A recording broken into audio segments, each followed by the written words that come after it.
Možete početi. Evo ovako, ja sam Bojan Šošić, iz Tuzle sam, završio sam psihologiju, ekspert na ovom projektu. Radim u udruženju Feniks TK iz Tuzle. Feniks je osnovan 2000. godine, dakle imam već 14 godina, kako da kažem, staža. Radimo sa ljudima koji imaju problema sa mentalnih problema. Ne znam da li sam rekao da ponovim, psiholog sam. Toliko od mene. Evo sad će nam učesnik kampa da reći nešto više o ovom kampu. Ja sam Muhamed Mursilović, jedan od učesnika ovog kampa. Dolazim iz Tuzle, idem u gimnaziju Meša Selmović, 4. sam razred. Došao sam sa Feniksom, sa Bojanom, s kojim sam bio u kombiju, koji nas je vozio od ovde, sporo vozi.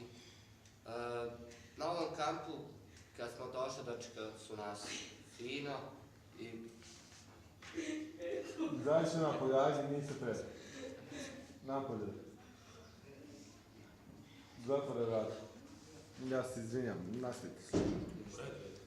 Nama je super ovdje, zabavljamo se, edukujemo se, radionice su dobre, super.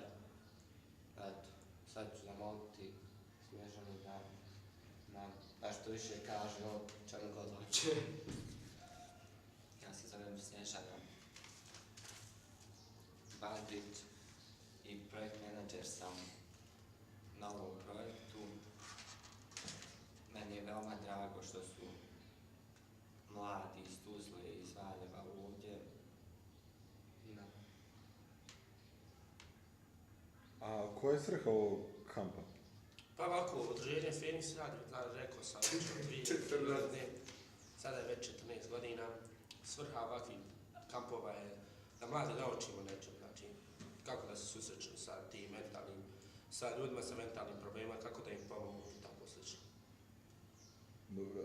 Pored toga, da li će biti možda neka, šta ste radili na samom kampu, to je pitanje Pa, za projekt menadžera, pitanje. Pa na kampu smo imali edukativne radionice o samom mentalnom zdravlju, o medijima, o stvaranju kampanje i to je to. Koliko sam shvatio, vi ćete nakon ovoga realizovati neku kampanju, ali tako? Jeste, to vam Bojan može malo... Na koju temu? Pa ovako, ja kao psiholog, završio sam psihologiju, ekspert na ovom projektu. Radit ćemo znači kampanju na temu živjeti sa šizofrenijom i mislim da će to super proći. Perdon. Ne, niste fair. Original. Ok.